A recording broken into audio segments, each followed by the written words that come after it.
And we are live. So hello, this is Malorian. This is a Paintisode. And for those who haven't seen this before, basically we spend about an hour where we do some painting.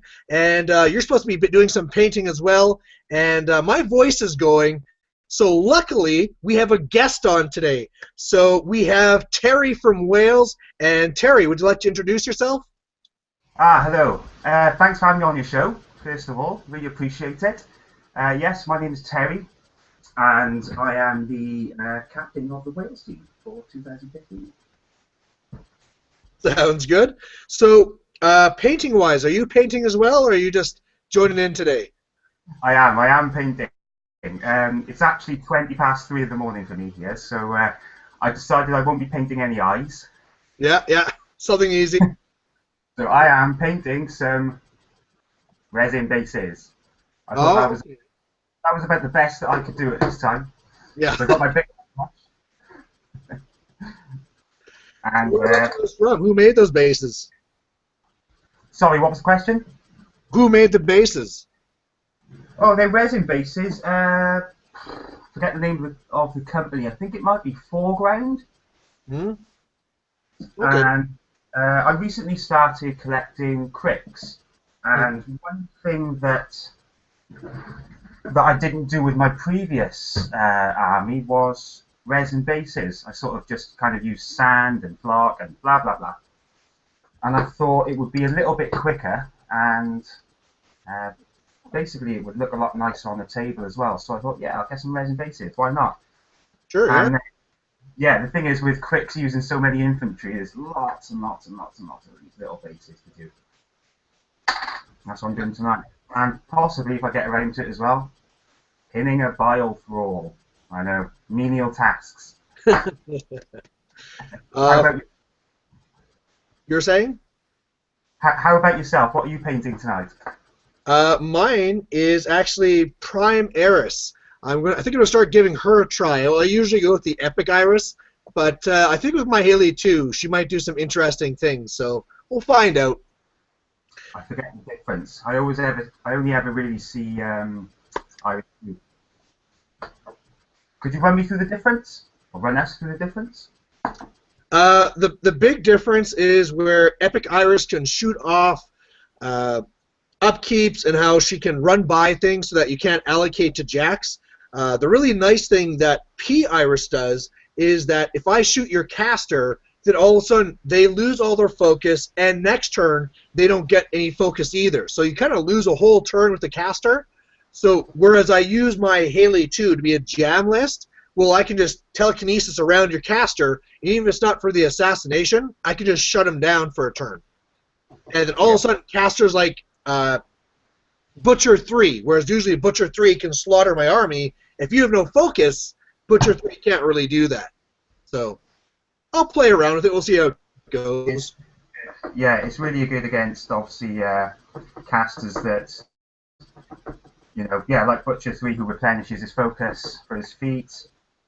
Yeah. Scar 1, who I play, would absolutely hate that. Now, it is pretty limited because it only is against, it stops you from getting your focus. So if I'm ever against hordes, it does nothing. So Yeah. that is the big drawback. Against hordes, she's just got a crossbow, and that's about it, and she'll kill a guy or two. Yeah. So that's not as great, but yeah. It's the kind of thing that if you have, like, for example, like a 3-list format, if you have like a 3-list format, then she's perfect for that because she can be in your 3rd list. You might be playing 5-6 games over the course of a tournament. You're bound to come up against War Machine at least once, or should come up against War Machine at least once. Yeah. And then you can just drop that list there. Well, also the other list I use, my 2-list pairing, Siege, I really like it against hordes. So, I mean, right there, my lists are already kind of one's for hordes, one for War Machine. It's not as clear-cut as that, but Haley 2 will be being dropped against a lot of the War Machine I see anyway. Yeah. Well, Siege has been getting, a lot of attention and a lot of love over the last year or so, I would say. He's become really popular. And I saw your game that you had probably in the last few days that went really quite well for you. I am liking Siege a lot, that's for sure. Yeah, he's good. He hurts. I mean, the armor piercing, I don't know what the Canadian meta is like exactly, but over here, the last few months, probably since the last book release, not the recent ones, the ones that happened about a year ago, that high armor skew is really big over here at the moment. So with his feet, effectively bypassing armor, I think his stock has really risen. Mm. So is your meta there really the Welsh meta, or is it really the UK meta? Like how, I guess it's pretty easy for you to go to tournaments in England as you wish, right? Yeah, absolutely. I'm going to a tournament just in a couple of weeks' time that's in Leicester, which is, I would consider it North England, but it's about halfway up England. But generally, I suppose when I refer to my meta, it's mainly the Welsh meta. Mm-hmm. But we have that come over to our tournaments. We have a lot of people from just over the border, so it's a sort of Wales and southwest of England meta, on a kind of a weekly, monthly basis. And then Okay. we have a number of players that travel. We've got I think we've got about half a dozen going up to this tournament in a couple of weeks' time, which is Blood and Oil, which is going to be, I think it's 64-man tournament. It might be Okay. 72, a little bit higher. So that's one of the bigger ones. We tend to get, bigger tournaments around about 64, give or take a few. Are you And going to then, that one too? sorry? Are you going to that tournament too? Yes, I'm going to that tournament. That is on the weekend of, what is it, 22nd, 23rd of this month. So not Okay. this week, and then the weekend after. So looking forward to that. I'll be playing Cricks for the first time, sort of in a large competitive environment. So looking forward to getting my butt kicked. Well, cricks are pretty nice. Do you want to talk about your list, or do you want to keep it a secret? No, that's absolutely fine. I'll talk about my lists. No secret tech, Sure. and nothing to give away anyway. So I'll kind of rewind just a little bit. I've been playing Circle for about 2 years. I got into the hobby about 2 years ago, or into the War Machine and Hordes hobby 2 years ago. Mm-hmm. Played Circle pretty much exclusively for those 2 years. Kind of fiddled around with gators a little bit. I've got a small gator force, kind of like yourself, really. Although Yeah. mine are not. um, and then around about the summertime this year, I decided just to kind of give Circle a bit of a rest and pick up a War Machine faction. So I picked up Cricks. Mm-hmm. Been playing with them now for sort of the last 2 or 3 months. Fun. There's some similarities with Circle, but there's a huge amount of difference as well. And it's been going pretty well. It's been a lot of sort of play testing and just kind of playing casual games. And we played a little team tournament down at my local game store a few weeks ago. That went quite well. We What finished. casters did you take? So my casters at the moment are Scar 1. We played a journeyman league in September into October, and she was my caster for that. Mm-hmm. Love Scar 1. She's really good. Oh, she's fun. But probably not the most challenging of Warcaster to use. So she was actually a really good start for me because the way she plays is pretty straightforward. She kind of goes with anything. I mean, you see a lot of the lists that are built for her, are so varied. I mean, you only need to look at the lists that were taken to the WTC this year for Scar, and they're all over the place. I mean, you can literally take anything you want. So Scar 1, the list is fairly similar to some of the builds that you'll see, which uses the 2 Hell Divers. Yeah. They just take up their 6 points, really. They can burrow. They're good fun. And, if you can get them in on the caster on feet turn, then generally that caster will go down. Oh Uh, yeah.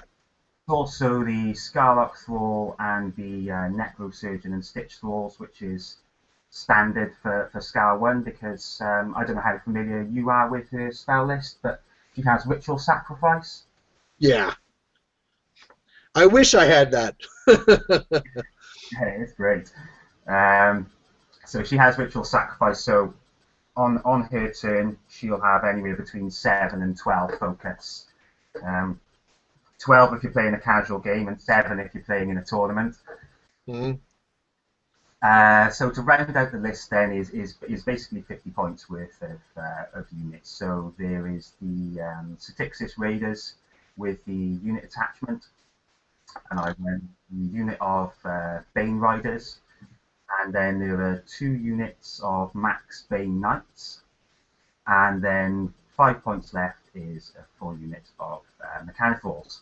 And it's like, I got all this stuff, I run at your face, can you kill me in time? If not, I win. Yeah. That's pretty much how it goes. It's pretty good because Scar 1's feat can be used a number of different ways. It can be used offensively, defensively, and a sort of combination of the two as well. So it really helps against lots of different opponents. Yeah, then of course you have Dark Guidance as well. So I mean, you fix for the defense skew, you fix for the armor skew, and then you just swarm, and it is very tough to deal with.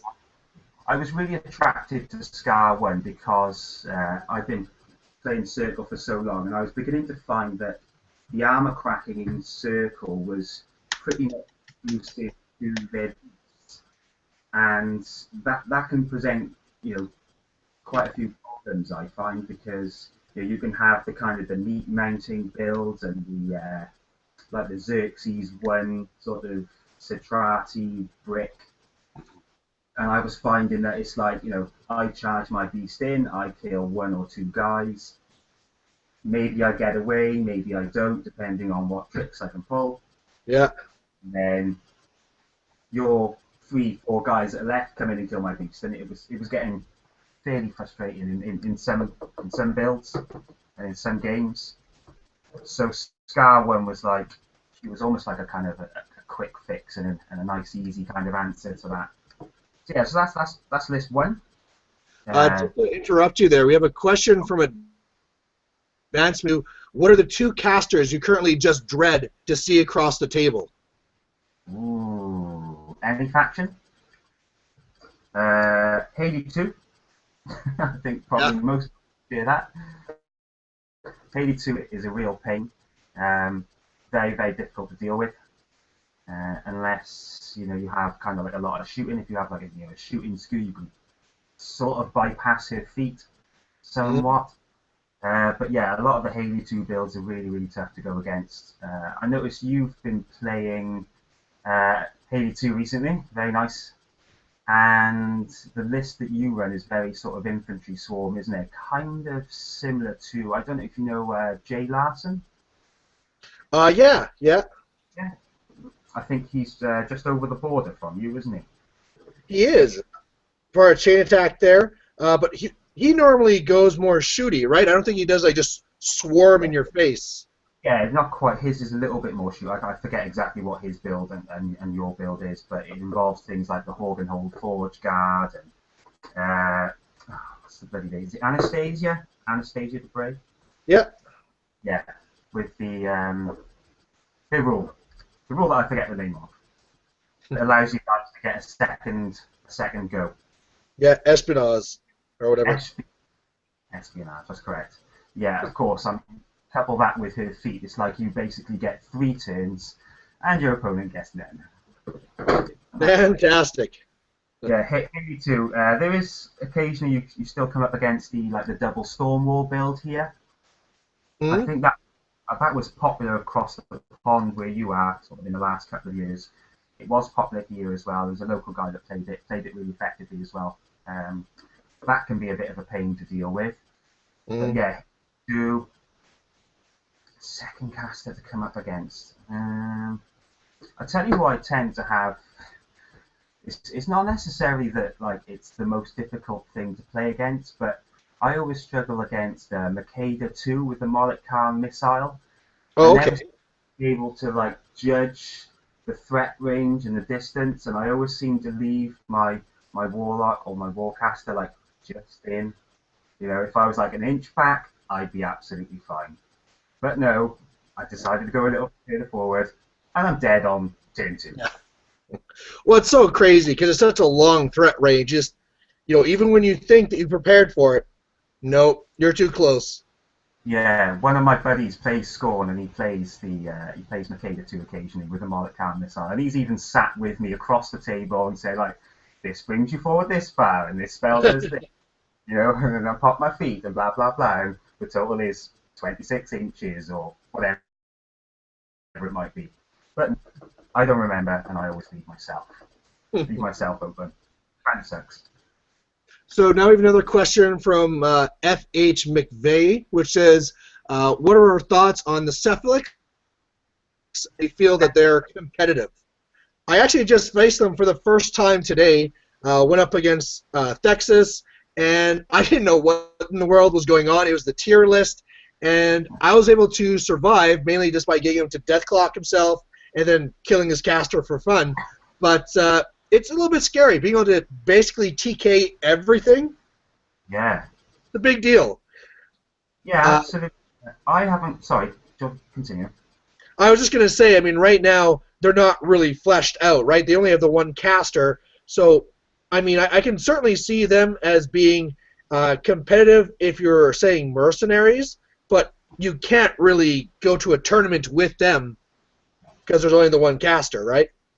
Yeah, absolutely. I mean, as part of the mercenary package, I don't know if Epsilon Texas offers anything particularly different. I suppose there's a lot of movement, isn't it? There's a lot of TK and that kind of thing, which can't think off the top of my head if there's anything in mercenaries that really does that. There's the dwarf guy that can avalanche on his feet, and that kind of gives some board control stuff.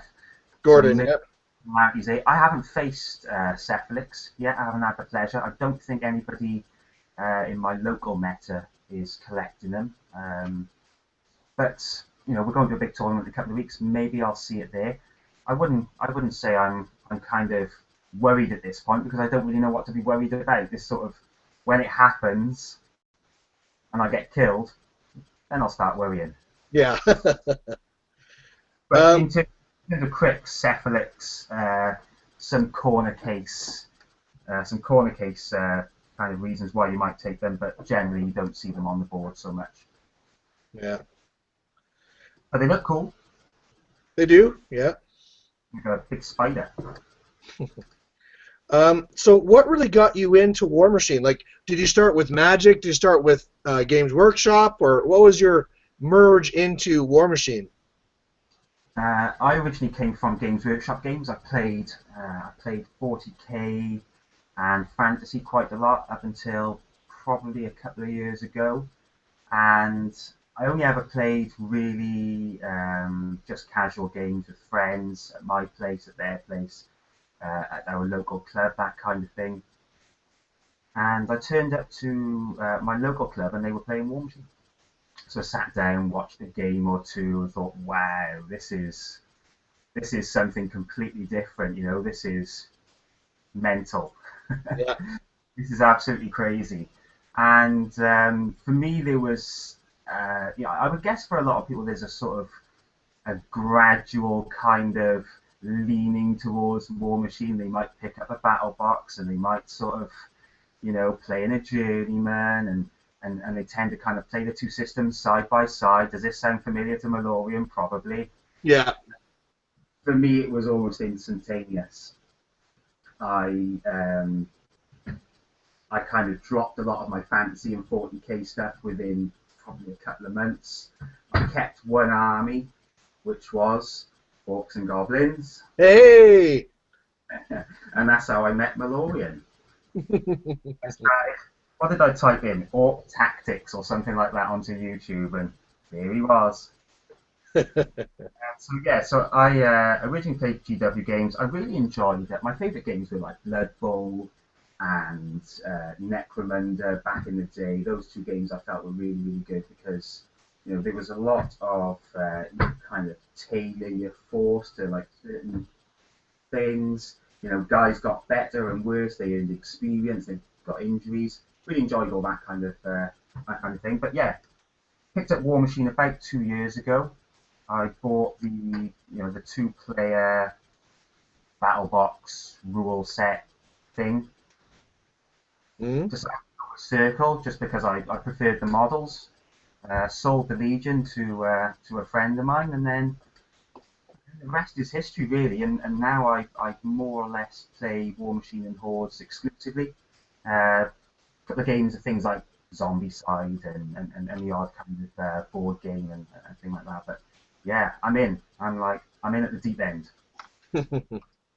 Now, what really then merged you on to be the captain of the Welsh WTC team? I mean, is there like a series of tournaments and, or it was more of the Welsh team? I know like what they did in some areas is they wanted people who were both good players and, strong leaders as well, right? That was kind of show off the hobby and how the community is. How was really the system there in Wales? You've got a really lovely community. We have probably quite a small community, I would say, in South Wales where I live, which is the most populated area of Wales, where the main cities tend to be. There are a few in the north as well. We probably got about, I'm going to say, in the region of about 30 or 40 players that sort of play regularly, turn up to the odd tournament here or there, that kind of thing. Some are casual players. Some are quite new players. The scene is still really growing here, but we've got a good core of experienced and capable players that have gone away and won tournaments elsewhere as well and done well in tournaments. In terms of our WTC experience, we unfortunately didn't go last year. We went the year before and did quite well. Finished, I think, around about mid-table. I can't remember the exact position that we finished. I wasn't part of the team then. That was before I started playing. And then last year, I managed to get on the team. I'd started taking part in a few tournaments. I won one or two tournaments. I think I was sort of local game store, 16-man steamrollers. I think one might have been 20 or so players. So I kind of came onto the scene and started doing fairly well. I had a couple of bad days as well where I didn't do very well, but that's the game when you're learning. Oh yeah. So I managed to get on the Wales team last year, or for this year, for 2014, but unfortunately we couldn't go. We had somebody couldn't make it and dropped out, and it was kind of too late to get a replacement. And anyway, we had to give our place up, and somebody else took our place. So that was a real shame. But there wasn't really anything we could do about it. So we're all a bit gutted over that. But that's the way it goes sometimes, isn't it? Yeah. And then on the basis of us not being able to go, it did allow us, I think, to start kind of planning for 2015. Kind of focus on next year. What we're going to do, what we're going to take, how we're going to get there, all that kind of thing. Luckily, it's in Ireland next year, so it's just over the pond from us. Nice and close. Yeah, so we had a vote. It was thrown out to the community. If you want to put your name in the hat to be the captain for 2015, by all means do so. Two of us did. The other guy is a very experienced player, one of our most experienced, and he went to the WTC 2 years ago with Wales. And then there's the new guy. So I thought, I'll put my name in the hat as well. Why not? Absolutely. So we each had, a sort of a very basic manifesto, a vote over Facebook, that kind of thing. I was expecting to lose quite heavily, but it was quite close. I did lose the vote. The other guy won by a few votes. But unfortunately, a few weeks ago, he had to drop because he's moving away for work and for genuinely lovely reasons, I believe. So the position became available again, and as the only other guy that was in the boat, I sort of won by default. Well, congratulations. Me, lucky me. So now I have the pleasure of picking from. We have about 15 players that have registered an interest in representing Wales next year. So it's going to be really tough. You know, they're all good guys. You know, lots of people deserve to go for lots of different reasons. So it's about, you know, taking everything into account. Things like, you know, of course, your ability as a player, what faction you play, what casters you play. You know, do you have, you know, the means to travel? You know, can you afford it? Can you get the time off work, away from family? You know, Yeah. lots of things that really come into play in picking the right team. But also, just something that you touched on was, you know, you're going to kind of be an ambassador, I suppose, for your country as well. And that's something that's really important to me because, you know, representing your country should be, you know, a privilege and something that you should be really proud of. So that's really important as well. And it's kind of, you know, it's going to be a mix of all those things that really decide. Now, just to keep your options open, I am half Welsh. You know, I got the Welsh shirt on now, so I mean, like, if you need a guy, you know, I'm here. So, you know. We are allowed one mercenary. I'm not sure if you're familiar with the WTC rules on sort of eligibility. I'm not familiar with that, no. But so to be eligible to play for a country, you have to live in that country. Your actual nationality is basically irrelevant. However, one of your 5 players can be a mercenary, and they can be any nationality, and they can live, as far as I'm aware, anywhere in the world. Was anyone really using that in the past few years? I think 1 or 2 countries have used it. I'm not entirely sure who. I wouldn't like to say off the top of my head who has. But there is also there's a mercenary team. Oh. What do they call themselves? International All Stars or something along those lines. So yeah, it's an option. It's possible. I'm kind of hoping I'll see you there anyway because you're trying to get on the Team Canada. Yeah. I'm going to try. One of the biggest things that's going to help in my push to make it on the team is that it looks like what they're going to do is, instead of just trying to get the best players in Canada, which is already pretty tough because it's, you know, the metas don't intermingle, right? It'd be like trying to compare the meta of Wales to the meta in Spain and trying to say, like, who should be on the team, right? So the good news is that, especially because it's so costly to go and stuff like that, they're going to kind of rotate it and allow different people to go. So, okay, well, that's cool. But it's interesting too because other people around are also trying to make the team, of course. And for example, one guy, he's really good with convergence. He's really good with convergence, but he's not playing with convergence because he wants to try and make it in with a different list because he feels that one will be fitting in better with the team. So It's interesting the tactics people use to try and get over. But we do have another question here from Faulkner Blitz, just saying, really, what are our opinions on large base casters, such as Harbinger and Epic Thagrosh?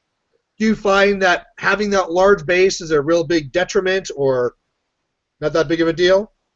It can be. A lot of the large base, and I guess while we're there, the huge base casters, they tend to have some sort of spell or ability that allows them to, you know, ignore or have some sort of improvement against ranged and magic attacks, which kind of, you know, really helps because they're almost always seen. It's very difficult to block line of sight to them. Excuse me. I played Epic Morvana. I play Epic Morvana for Circle. She's on a large base. She has Fog of War, for example, so the Def 15 can go up to Def 17 at any point, provided you don't ignore concealment. They can be really tricky to play because you have to kind of play with that in mind and know that you're almost certainly not going to be able to screen for things like shooting and spells.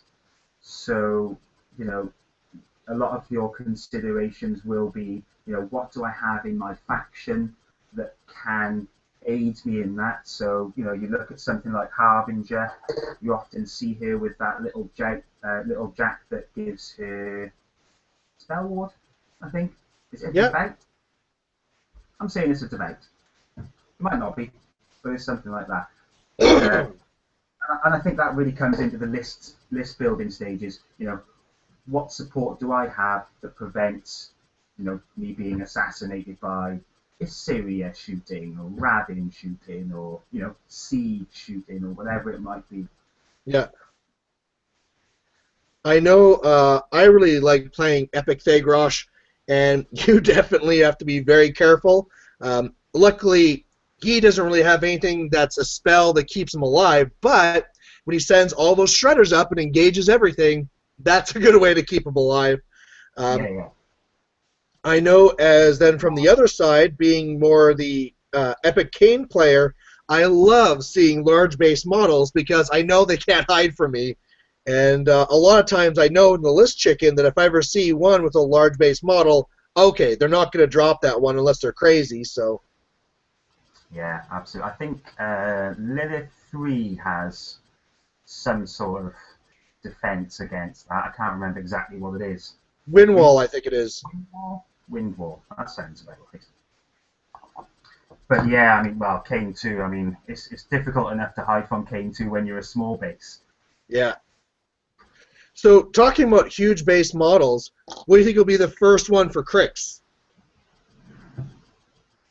What do I think will be the first huge base caster for Crix? That's a really good question. I mean, if we were to assume that everybody gets one, because it might be one of those things where not everybody does get one, I think it'll be something like Venathrax, or possibly like the Witch Coven if they are, on some sort of contraption thing. Which could be cool. Yeah, I mean, huge base caster. I used Lilith 3 a couple of times, and it's nerve-wracking because you have to plan so far in ahead of knowing, okay, this huge spot needs to be open for where I'm going to go, and trying to keep her safe. Basically any deviating AoE is still going to hit her, right? So. Yeah, and I mean also as well. I mean, in terms of scoring on a zone, you've got that huge base, and there's a wall in the way or a little obstruction here that I have to go round. It can be really tough to put your toe in the zone with a huge base. Whenever I see one across the table from me, I think, fine, it's more stuff to aim at. Yeah. I can teleport a beast in there, or I can get some, Bane Knights or whatever it might be. Are there any huge base casters that are doing well in your meta?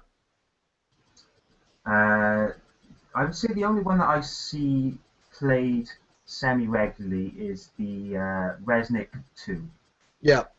I've played against him a couple of times. One of our better players is a men-off player, and he plays Resnick 2. I'm going to say probably as his third list, behind Harbinger and Fiora 2. And I think he's had quite a lot of success with it. Resnick 2 has got, a huge amount of really cool spells that I forget the name of right now, but yeah, he's pretty good. Don't really see Lilith 2 so much.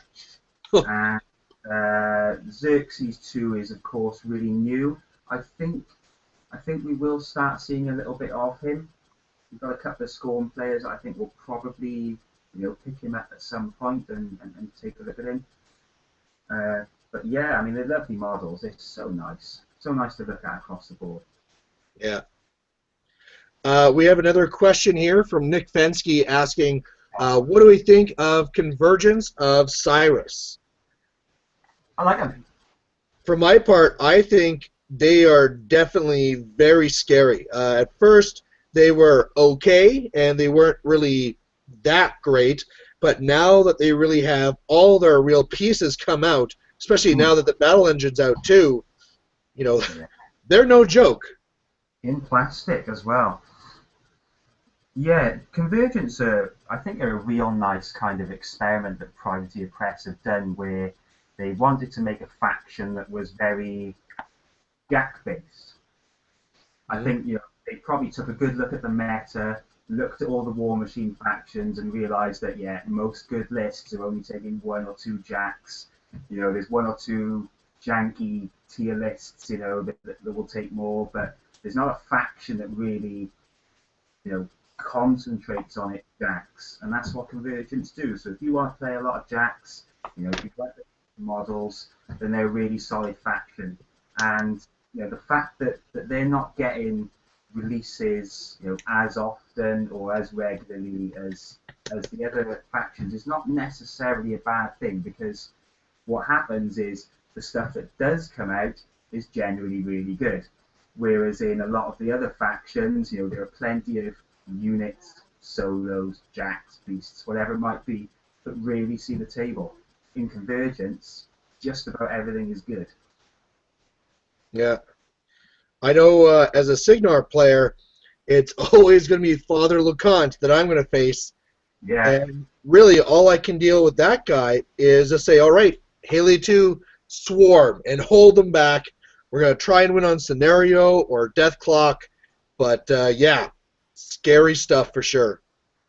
Yeah, you obviously need some armor cracking in there, especially if you're coming up against Father LeConte. But yeah, I think you're probably going about it the right way. It's because they're generally slow.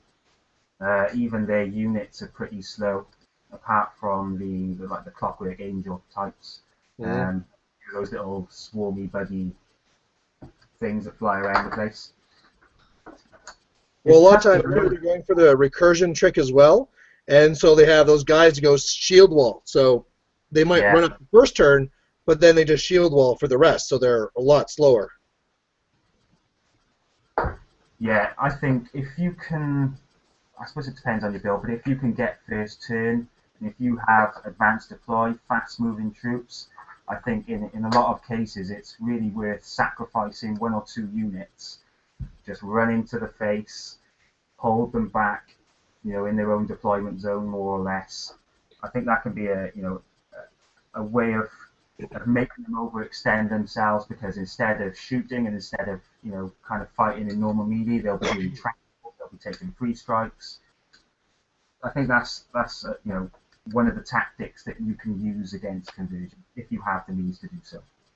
Now, one of the things I was just thinking about is the idea of going for a death clock victory is something that I really like going for. It's one of my main goals a lot of times. But I'm guessing, coming from Circle and Crix, is that really ever something you are making a list, trying to win off the death clock?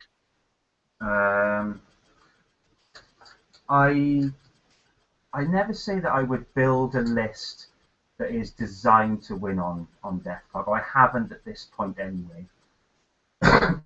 It's something that I would consider in the future. I have won on death clock, and I've lost on death clock as well. Mm-hmm. I would probably say that I've won more on death clock than lost. I think if you are going to build a list around winning on death clock, then you're looking at either a lot of ways of preventing your opponent from moving, something like Haley 2, Kruger 2, that kind of thing. So your opponent spends a lot of time panicking, trying to get into zones, that kind of thing.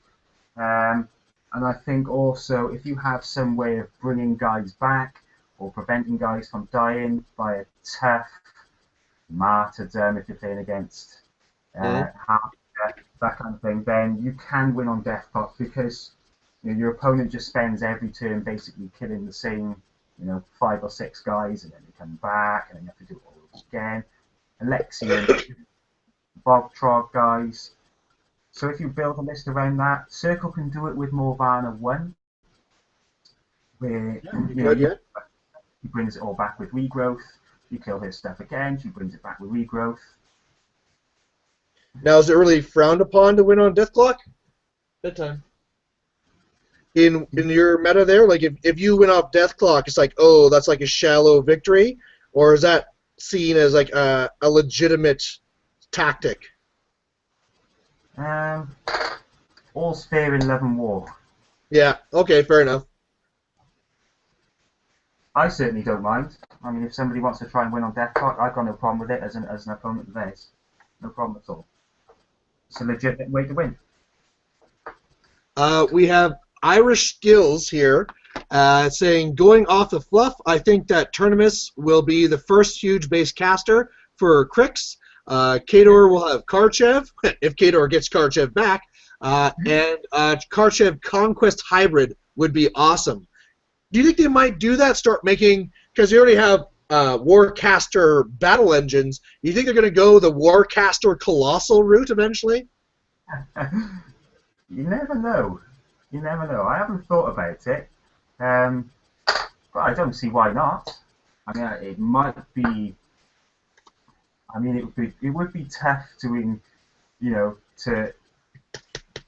sort out their Warjack points and their Warbeast points. I don't think you'd be getting many. No. Maybe. Yeah, and Terminus. I mean, Terminus is already on a large base.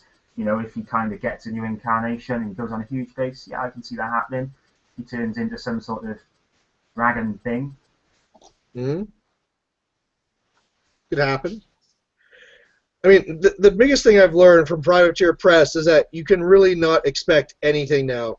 I mean, the whole idea of where they're coming out with jacks like, Dynamo, and then all of a sudden, oh, Xerxes riding a Rhino. You know, you just can't see that stuff coming.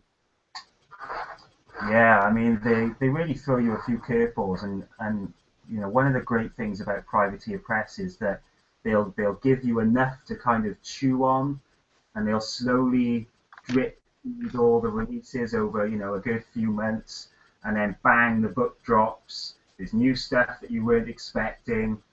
What are we going to do with this? You know, throw it on the table, see what it does. It really, it kind of whets the appetite ready for the new book. It's great. Now, talking about new casters, what's your plan for Bradigus as a Crix player? Funny enough, I was talking about this with a couple of people at my local gaming store this evening. Yeah? And, I went down for a couple of games, and one of the guys, you know, because I'm a Circle player, he was kind of, you know, oh, so what do you think of Bradigus? Do you think he's really good? And all this kind of thing. And I do think he's good. I think that his tier list is really good as well. I think that you'll probably see him in tier most of the time. As a Crix player, I'm not really that worried. Maybe that's me being a bit naive because I haven't actually played against him yet. I've just kind of theory machined and did a few practice things on the kitchen table as a Circle player. But, you know, at the moment, I just see him, you know, as an assassination caster, really. He's kind of not quite a one-trick pony. That would be unfair because he's got a few things going for him. But, you know, his win condition, for the most part, is going to be assassination. And if you can avoid the assassination, you know, if you have a caster that can kind of stay back, you know, if you're not playing kill box, or if you have, you know, enough kind of attrition in front of you that you can get rid of a few beasts, I think for the most part you'll be okay. But I think, you know, as with a lot of new casters, everyone gets really kind of like either scared or excited depending what side of the fence they're on. Yeah. And then after a while, everything settles down. All right, we know what he does now. I've played against him, or I've been assassinated by that. I know how to avoid it this time. But he looks like a huge ton of fun to play. I'm a bit disappointed that he's on a large base. I thought that was unnecessary. Yeah, that was a surprise too. Yeah, just there's no reason. Yeah, but I don't that tier we get 3 sets of stones. We have a local guy who is just crushing people. We had a gaming day today. He just shows up and it's like, hey guys, how's it going? He goes to one room and it seemed like 15 minutes later he's coming back up and he's like, okay, I'm done, I'm going home, because it says teleport, draw in, kill. And whereas a lot of times when I see it on battle reports that people are teleporting and killing with one of the jacks there, one of the constructs, he's a killing with Bradigus, because you kill a few other things, get your synergy up, and then Bradigus himself has no problem to finish it off. Yeah, I think generally what you'll see is the World Guardian will be used as the assassination piece, and then kind of second behind that, I would imagine, is Bradigus. But yeah, I mean, once you get the synergy chain going to +3, +4, Yeah. he can reliably hit without boosting, and he'll be up to PNS 17. And it's good night, because he can buy so many attacks. One thing that the constructs do struggle with is most of them are Fury 3, the heavies, and then the lights are Fury 2. Yeah. They do struggle to buy enough attacks, especially against Hordes players that are camping Fury. They just can't assassinate that. But yeah, I mean, he looks like a lot of fun to play. He does add something a little bit different to Circle in that he allows for a really aggressive walled build. So I think that's really good for Circle players. I think he's generally been well received, I would say. If I was to rank him alongside the other casters in terms of tournament play at the moment, I'd probably stick him 4th or 5th. Up or down depending on, maybe the next few months of play testing and that kind of thing. Fair enough. We have another one here from Bubba54499 saying thoughts on the success had by or at WMW, the War Machine Weekend, by the Canadians in the Invitational, Lock and Load Qualifier, and the Mayhem Cup. Can we Canadians go toe-to-toe with the best of the USA? And yeah, that was crazy. I don't know if you were following that, but we had a team of guys that went over to War Machine Weekend, and they did very well. They actually won the Mayhem Cup, so that's amazing.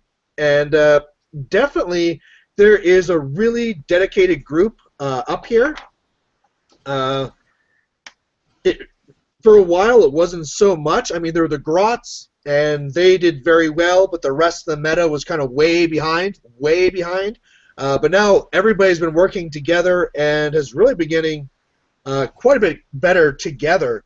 I don't know, like this last WTC, were the Canadians something you guys are actually planning for? Yeah. First of all, congratulations to them. Why not? I see why they can't go over and do well. We have a kind of a similar situation where we have England bolted onto the side of Wales, and we go over and try and do well, and we place in tournaments where we can.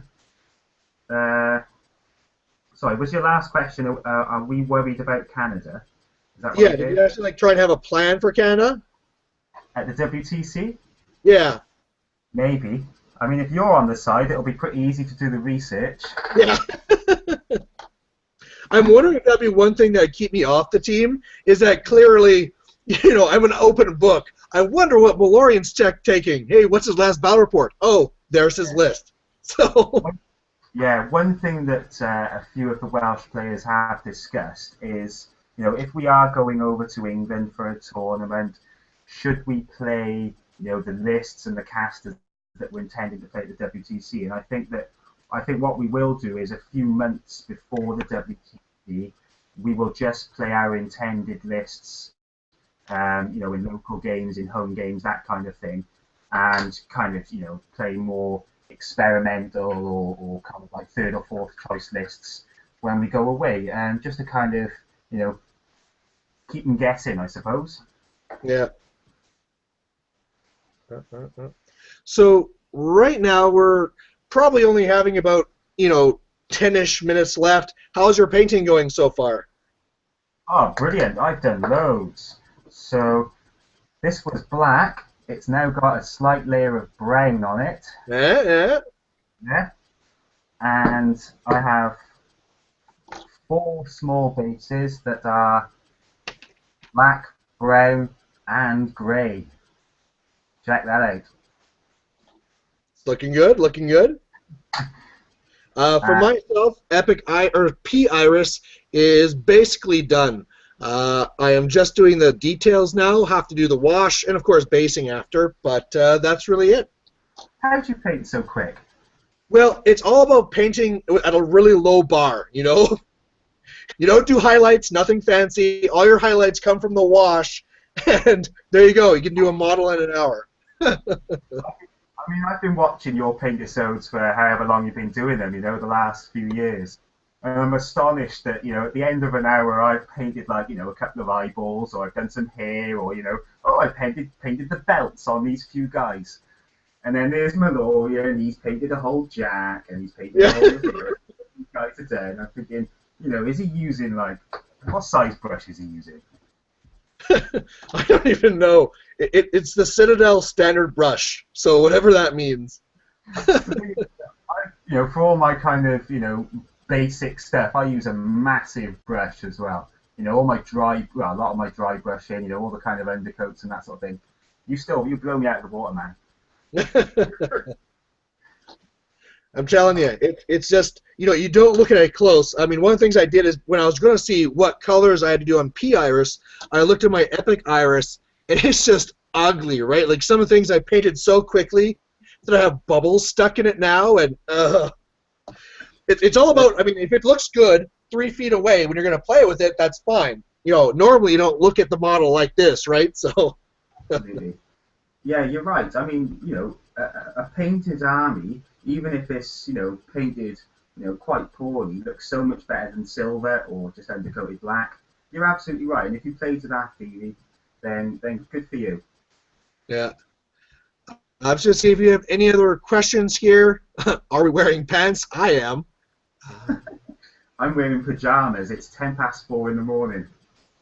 I still think it's amazing that you were up for doing this at this time. You know, here I was trying to figure like, okay, maybe I could do this earlier here. Like, nah, it'll be fine, whatever. I only have to be working like, you know, 4 hours. It's great. It's not a problem. I mean, you know, you've been doing these Paintisodes for a few years now. You know, you've been doing them regularly every week. You know, I've always enjoyed them. You know, they've kind of helped me, you know, kind of grab an hour on a Tuesday evening or a Wednesday evening or something like that to do some painting. And I kind of thought to myself, you know what, Malorian's been doing this for a long, long time. The least I can do is get up, you know, in the middle of the night, have a chat, and kind of, you know, talk some War Machine. Why not? And you were saying that in the future you're wanting to do some more, like based off, say, you know, you could talk about some Crixcasters and stuff like that? Yeah, this evening I watched your P Striker. Yeah. That was really good. Yeah, I mean, if you ever want to collaborate on anything, or if you're kind of looking for some input from, you know, from a you know, a different meta, or, you know, from a different standpoint in terms of factions, play styles, that kind of thing, then yeah, I'm more than happy to collaborate. That'd be great. Yeah. Sure, that'd be great. Otherwise, we don't have any other questions. My iris is now washed, so there's my details, which comes in the form of black paint and water. And there you go. You know who sells this stuff, yeah? Known oil.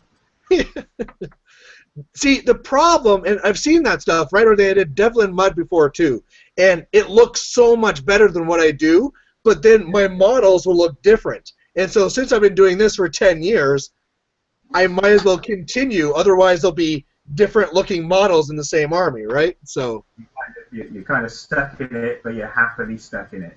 Yeah. So either way, I wanted to thank you for coming on.